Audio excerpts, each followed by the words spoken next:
Pai do Senhor, meus irmãos, mais uma vez é um prazer estar com os irmãos aqui, agora por ocasião da lição de número 10, a intercessão pelos Efésios. Esta lição aí já estamos beirando o final do nosso trimestre.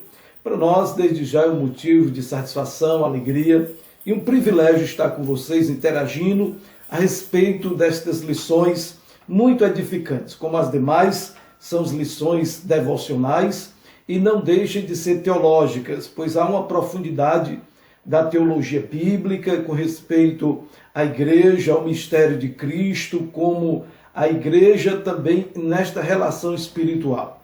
Meus queridos irmãos, vocês que me assistem aí pelo YouTube, você pode se inscrever, dar o seu like, ou mesmo compartilhar o nosso vídeo. Você também que está nos acompanhando pelo Facebook, dê o seu compartilhamento, faça o seu comentário, e com certeza você estará aí aumentando na propagação da palavra de Deus. Então que nesta manhã você se sinta edificado e bastante substanciado pela palavra do Senhor. Que Deus te abençoe, meu irmão, você, toda a sua família, e que assim o Senhor, bom Deus, através do seu Filho Jesus, lhe dê paz. Vamos iniciar agora a lição de número 10, a intercessão pelos Efésios. Portanto, meus irmãos, chegamos agora para as nossas leituras iniciais da nossa lição, certo? Aí está a lição de número 10, a intercessão pelos Efésios.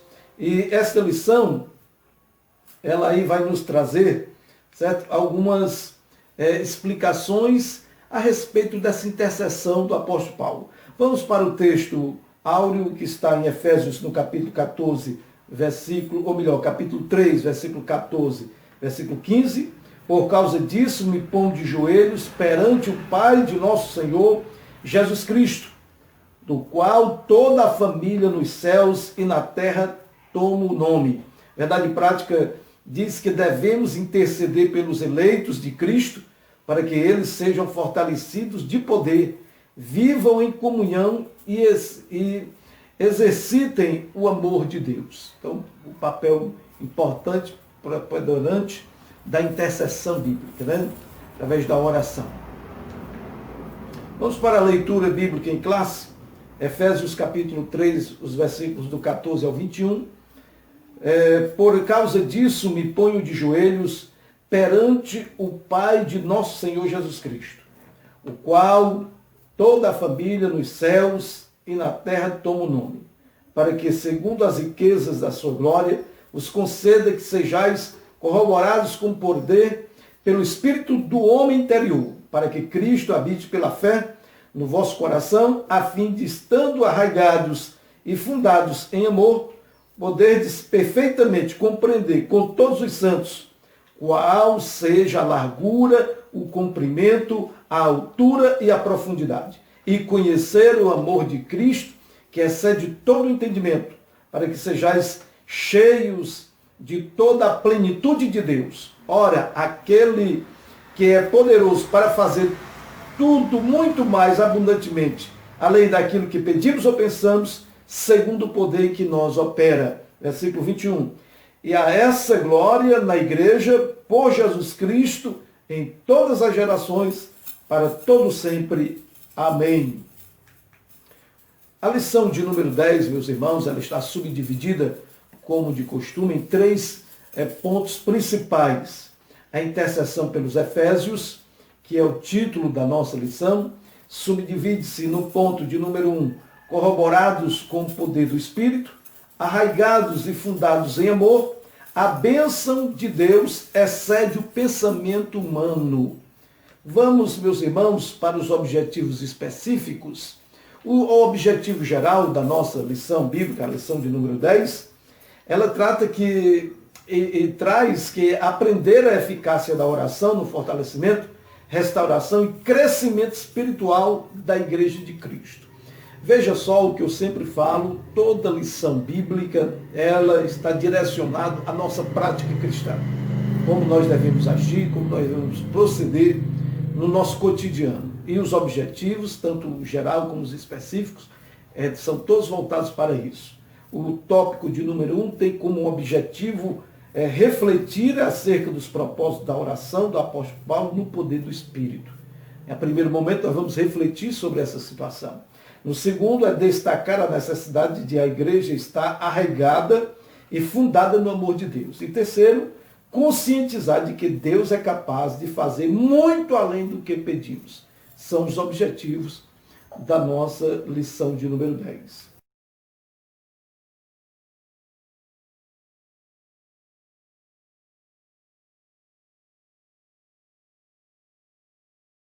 Meus irmãos, vamos agora dar continuidade, como você viu aí a subdivisão da nossa lição, especialmente o tópico 1, dividido em 3 subtópicos. Chegamos aí na página 70, tá certo? E vamos começar com a introdução. A introdução, certo? Traz aí, onde vamos refletir sobre a oração intercessória de Paulo. É o que nós vamos estudar hoje na nossa lição de número 10. Aprendemos que Deus pode fazer tudo além do que pedimos ou pensamos. Somando-se a isso, Ele, Deus, é o único que é digno de ser glorificado. Então, estaremos estudando e atribuindo a Deus toda honra, toda glória, todo louvor. E vamos agora observar, conhecer todo esse itinerário da oração intercessória do apóstolo Paulo. Vamos para o tópico agora de número 1. Tópico 1 do tópico 1, né? Que é falando aí sobre corroborados com o poder do Espírito. Você pode olhar aqui embaixo, tá certo? Tem aí o título do tópico e vamos agora para o subtópico de número 1, as riquezas da sua glória. Nós vemos aqui que Paulo ele começa a falar dando a sua confiança, certo? E essa confiança é exatamente as riquezas da glória de Deus. Ele confia, certo, nessas riquezas e a sua confiança de bênção, de vitória, porque Deus, ele é o Deus das riquezas insondáveis, né? Ele é o Pai da glória, por isso que ele tem essa confiança dessas riquezas, né? E é onde abunda riquezas de sua graça. Ou seja, é por isso que as bênçãos espirituais chegam até nós, aos Efésios, né? E assim, Deus é possuidor de todas as glórias e dispenseiros de ricas e ilimitadas bênçãos. Então, tudo vem de Deus, que é poderoso em nos abençoar, pois dele vem a glória e nele abunda riquezas de sua graça. Vamos agora para o pedido. De início, Paulo expõe sua confiança, né, em Deus, e agora o pedido dele, o pedido na sua oração, né? Está aí, ele pede à igreja que ela seja, primeiro, fortalecida com poder. Esse é um dos pedidos, dos primeiros pedidos de Paulo, aí na sua oração. O segundo é que a igreja ela seja habitada por Cristo. Terceiro, que ela compreenda o amor divino. E quarto, que ela seja plenamente, com pleno desenvolvimento espiritual, ou seja, que ela tenha esse pleno desenvolvimento espiritual. Então o pedido aí pode ser subdividido em quatro pedidos, né? Onde ele faz para a igreja, que a igreja seja fortalecida, que seja habitada por Cristo, que compreenda esse amor divino e que tenha um pleno desenvolvimento, um desenvolvimento contínuo das coisas de Deus na área espiritual, tá certo? Vamos para o subtópico 2. Subtópico 2 aí do ponto 1, né? Fortalecidos com poder. Estamos aqui na página 70. Você pode acompanhar aí na tua revista, ou se você não tiver o caso, vamos continuar acompanhando aí na tela, né? Fortalecidos com poder. O primeiro pedido do apóstolo é para que a igreja seja corroborada com poder pelo Espírito no homem interior. Ou seja, esse poder, ele se manifesta no homem interior. E assim vai nos capacitar para que possamos entender os mistérios de Cristo Jesus, né? Pois com o poder do Espírito Santo de Deus, ele nos dá graça, ele nos capacita, ele nos renova e assim nos revela as coisas espirituais, certo? Então, o primeiro pedido é este do apóstolo, é para que a igreja seja corroborada, confirmada com poder pelo seu Espírito no homem interior. Eu quero ler para vocês aqui na coleção bíblica, volume de número 1, a ação do Espírito Santo na vida do crente, do cristão. É uma tetrarquia, é dividido em 4 visões, certo? Oposições, que mostra as ações do Espírito Santo para com o crente, para com a igreja do Senhor. E eu achei interessante, eu quero ler para vocês, está na página 840, certo? Samuel Nistron é o comentarista dessa revista, certo? Ou desta lição, né? Aí na década de 40 para 50, e ele narra que o Espírito Santo, ele é auxiliador, ele é confirmador, ele é o ímpeto e ele é o consolador. Ele age nessas 4 áreas. Ele nos auxilia em conflitos entre a carne e o espírito, é ele que nos auxilia, nos dando graça. É o mesmo Espírito Santo que confirma, que corrobora, que tem como o selo da nossa salvação. E ele é o ímpeto missionário, é ele que nos impulsiona para a evangelização, né? E ele é o consolador, como nós bem sabemos, o que nos consola espiritualmente, né? Então, ele é que vai agir aí no homem interior. Dando continuidade, agora, essa petição não quer dizer que a igreja em Éfeso não estivesse o Espírito de Deus, mas que ela fosse continuamente revigorada com poder e, consequentemente, em seu fortalecimento diário. Ou seja, ela tinha o poder, ela tinha a presença de Deus, mas a oração é que fosse contínua, que a igreja sempre buscasse, e assim somos nós. Nós devemos viver na plenitude, é o que chamo de plenitude, é vivermos continuamente buscando ao Senhor. E assim, ainda enfatiza que a única força que habita o crente a se manter firme advém do Espírito Santo. Ou seja, não existe outro fortalecimento, não existe outra fonte que nos fortalece, que nos abençoa, que nos dá vida, a não ser o Espírito Santo de Deus. Por isso nós devemos buscar incessantemente a sua presença e assim sentirmos dioturnamente. E por fim, que atua no homem interior e capacita o crente a perseverar, a manter-se afastado do pecado e a compreender as coisas espirituais. Então, esse subtópico 2 do tópico 1, ele realmente está resumido nessas 4 funções do Espírito Santo para conosco, para com o cristão. Vamos agora para o subtópico 3 do tópico 1, habitados por Cristo. Nós vemos aqui que o apóstolo, ele vai nos trazer agora aqui um esclarecimento mais teológico e algumas definições, de acordo com o comentarista, tá certo? Sobre realmente o sentido desta oração, o significado, né? E nós vamos trazer alguns esclarecimentos e, por fim, vamos concluir nesse subtópico, certo? Qual era o motivo da oração de Paulo? O motivo da oração de Paulo era para que Cristo habitasse pela fé nos corações dos santos. Esse é o objetivo principal. Ou o primeiro objetivo da oração. Foi o que nós vimos ali naquelas 4, nos 4 objetivos, logo da introdução, né? Nós lemos aqui na introdução os objetivos, onde ele tinha, aqui no subtópico 1, né? Para que a igreja fosse fortalecida, para que o poder habitasse e fosse cheio do Espírito Santo, e para que eles aprendessem e compreendessem o amor divino e fosse desenvolvido no Espírito, ou espiritualmente, né? Então aqui um motivo, primeiro aí, é para que Cristo habitasse pela fé nos corações dos santos. Ele esclarece, certo? Esclarecimento são 2 esclarecimentos. Primeiro, isso não significa dizer que Cristo não estivesse presente na igreja de Éfeso. O Espírito Santo estava presente e assim fazia parte da vida da igreja. Porém, o que ele queria dizer aí no versículo em questão, onde o verbo grego é katoiken, significa habitação permanente, em oposição à habitação temporária. Certo? Então, o que ele quis dizer é que o Espírito Santo habitasse na igreja constantemente ou permanentemente, né?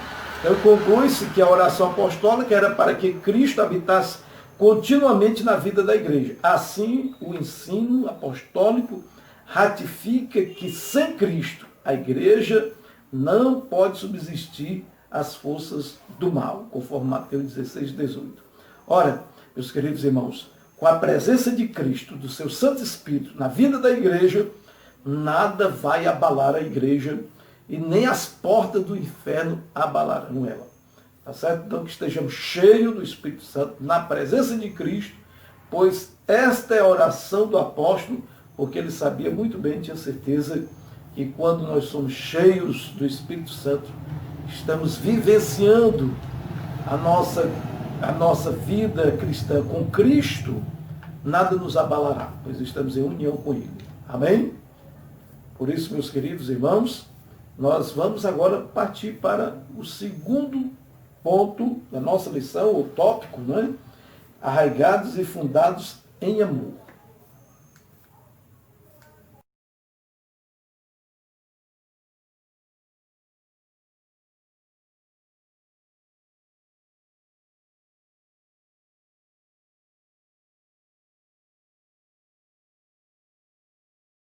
Iniciamos agora o tópico de número 2, irmãos, como vocês viram aí logo no início, certo? O subtópico 1, o amor à virtude cristã.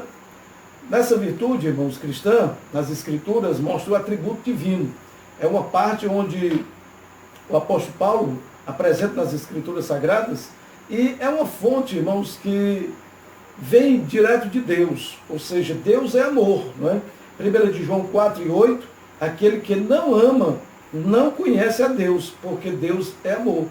Então, nesse sentido, o apóstolo Paulo, ele começa a discorrer sobre o amor, que o amor, esse amor é o mesmo que Cristo se entrega para o resgate da humanidade. Capítulo de número 5, versículo de número 2. Esse mesmo amor também é o resumo da lei e dos profetas, ou seja, a lei e os profetas, o cumprimento é o amor, conforme está escrito em Mateus 22, 40. Esse mesmo amor é o sinal dos discípulos de Cristo. Ou seja, irmãos, o cartão postal do crente é o amor, certo? E esse mesmo amor é a prova de filiação com Deus, porque Deus amou o mundo de tal maneira e fez com que nós, crentes, sejamos filhos de Deus, né? Todos aqueles que creem no seu nome. Certo? Então esse mesmo amor, ele deve ser expresso por meio de atitudes concretas, como o apóstolo João, na sua primeira epístola, no capítulo 3, versículo 17, quando ele diz: amemos, filhinhos, não somente por palavras, mas de fato por obras, né? Ou atitudes concretas, como o apóstolo, certo? Ele tem discorrido aí na lição. E é o maior de todas as virtudes e o princípio que norteia o fruto do Espírito. Tanto o fruto do Espírito, como também os dons espirituais, eles estão fundamentados no amor.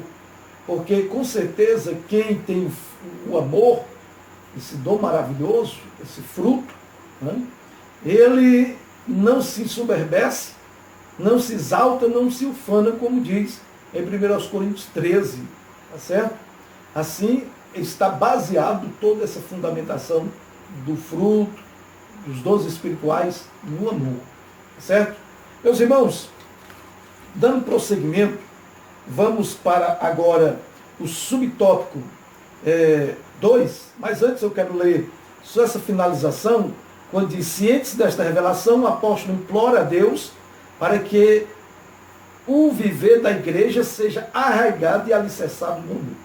E assim mostra os objetivos da oração de Paulo, né? Que a igreja esteja arraigada nesse amor, fundamentada nesse amor, pois aí o amor se desenvolve aí nessas virtudes maravilhosas e se revela aí na vida do cristão, certo? Agora sim, meus irmãos, o subtópico 2, do tópico 2, arraigados e fundados em amor.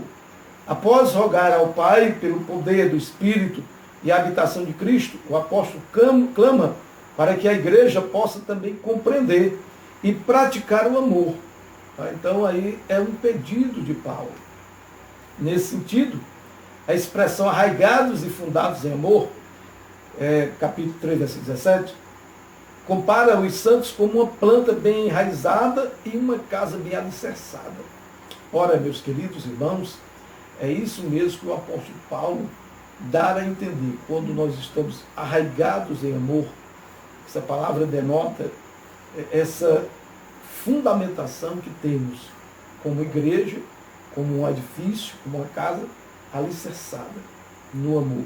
Da mesma forma, uma planta bem enraizada, o crente, o servo de Deus, ele está buscando sempre se edificar mais, enraizado neste amor, onde a nossa vida cristã, as nossas ações não estão baseadas em interesse próprio, mas devem estar baseadas no amor de Deus. E assim, dando continuidade, diga que sem o amor, a vida cristã não tem sustentação.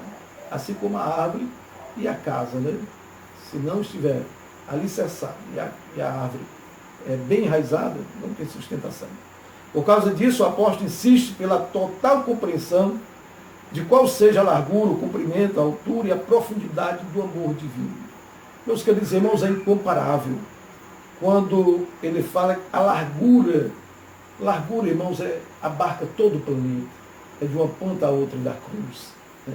O comprimento, meus irmãos, o comprimento é todas as nações, né? A altura veio do céu, a profundidade vai às profundezas dos mais altos abismos, onde, meus irmãos, o amor de Deus opera em todas as épocas, por todas as raças, em todos os lugares. Que coisa maravilhosa. E assim o uso dessa expressão aponta para a vastidão do amor de Cristo, que excede todo o entendimento e indica que a lógica humana não pode mensurar o amor de Deus.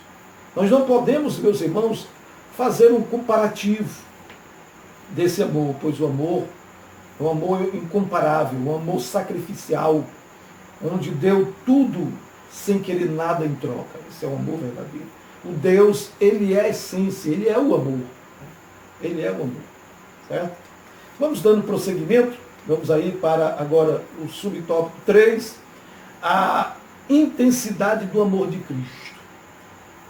Conscientes de que somente o Espírito pode fazer, entender e experimentar a grandeza do amor de Deus, Paulo pede para que os crentes conheçam a intensidade do amor de Cristo.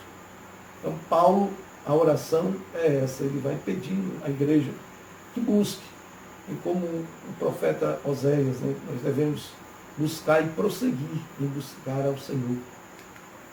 A ênfase recai em que Cristo nos amou e ainda nos ama, e que por isso devemos amar uns aos outros. Meus irmãos, se Cristo, ele nos ama, ele ainda nos ama, nos amou ali na cruz do Calvário, nos ama, nós devemos amar, pois é como nós falamos no início da lição, deste tópico. O cartão postal do crente é o amor, tá certo? Podemos dizer que é o símbolo do cristianismo, o símbolo maior, não um símbolo palpável, mas o símbolo espiritual, visível nas ações humanas, é o amor, é o símbolo do cristianismo. Né? Dando prosseguimento, o apóstolo sabe que o esforço humano não pode atingir essa meta. Assim, ele acrescenta esse pedido à oração, para que os crentes sejam cheios de toda a plenitude de Deus.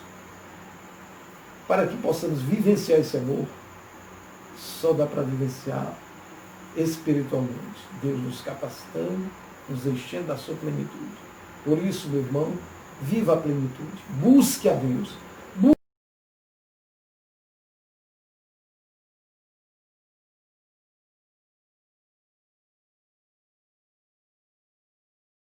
Meus amados irmãos, vamos dar continuidade agora no tópico 3, onde estaremos falando aí arraigados e fundados em amor.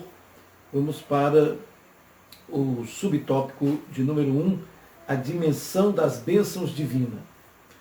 Ela mostra, meus irmãos, essa dimensão de acordo com o que o apóstolo Paulo traz para nós e lembra que a magnitude do poder de Deus é capaz de fazer muito mais abundantemente além daquilo que pedimos ou pensamos. Conforme o capítulo de número 3, e versículo de número 20.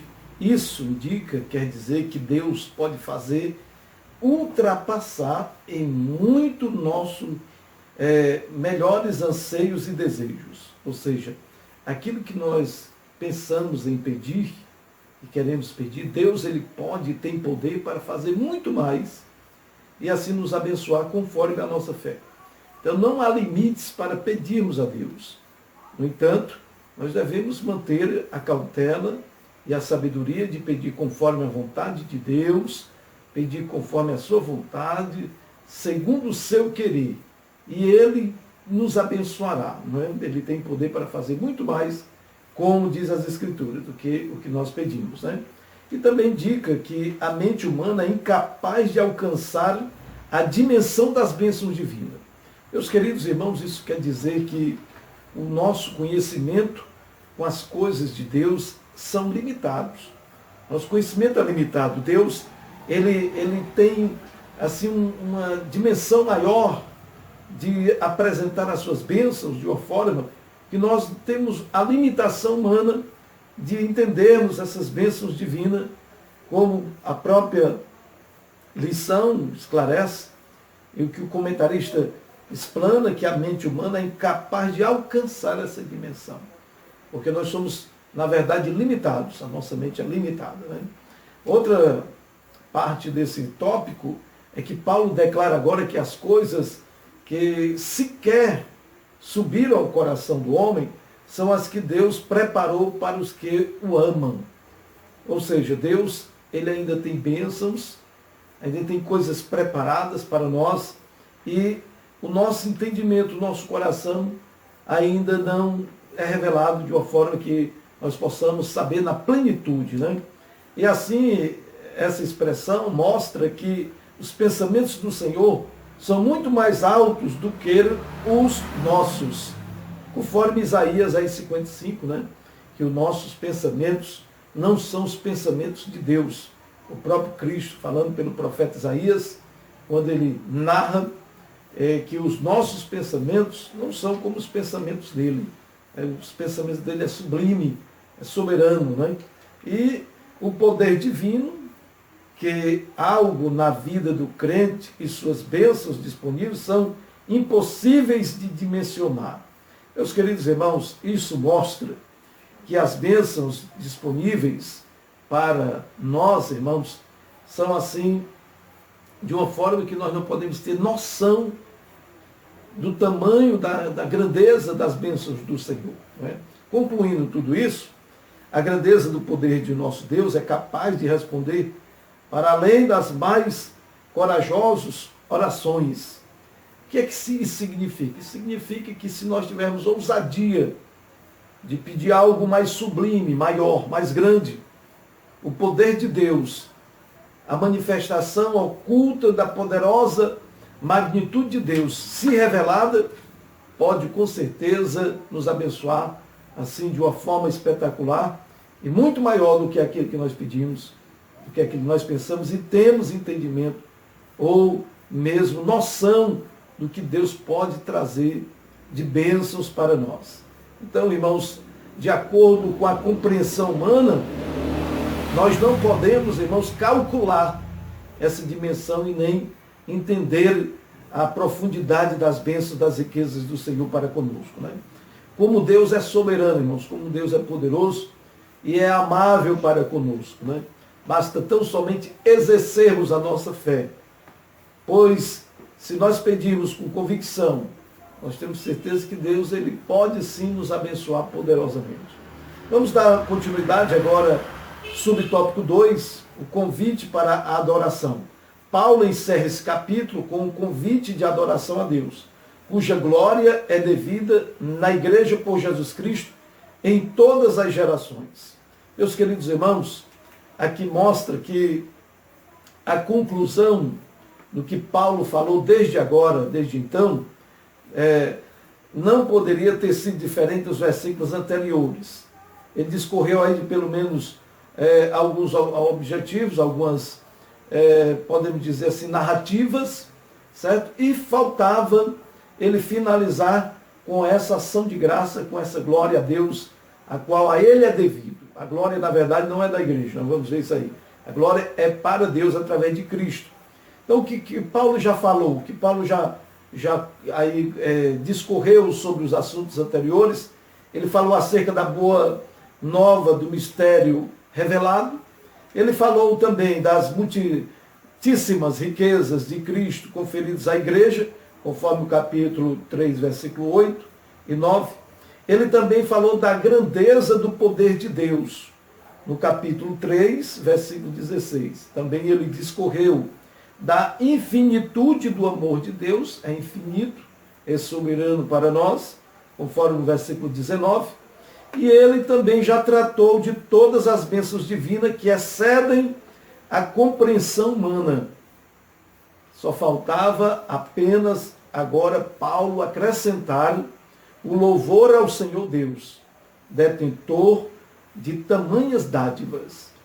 Isso se conclui, meus irmãos, que se Deus ele é detentor de todas essas dádivas, pelo menos 5 que Paulo tratou aí nos tópicos anteriores, nas lições anteriores, Deus é detentor. Se ele é detentor de todas essas dádivas, a ele seja a honra, a glória e o louvor. Era o que faltava Paulo, assim, discorrer sobre esse assunto, o louvor ao Senhor.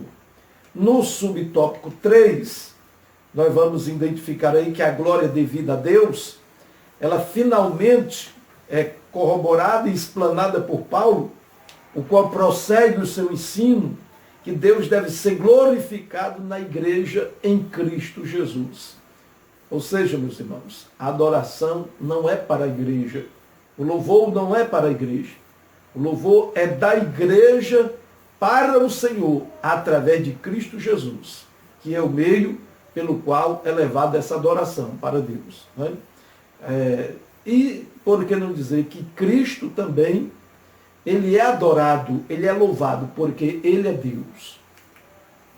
Assim, nós vemos que os atos de louvor e glorificar a Deus fazem parte do propósito da instituição da igreja.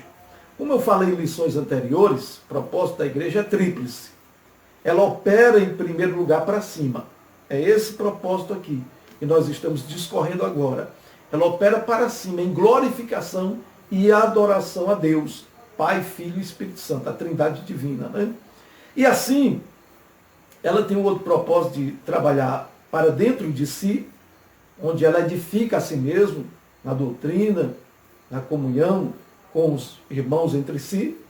E o outro propósito, e último, terceiro, é o propósito de operar para fora, onde ela faz missões, ela propaga a palavra de Deus além fronteiras, além os muros, as paredes da igreja. Tá certo?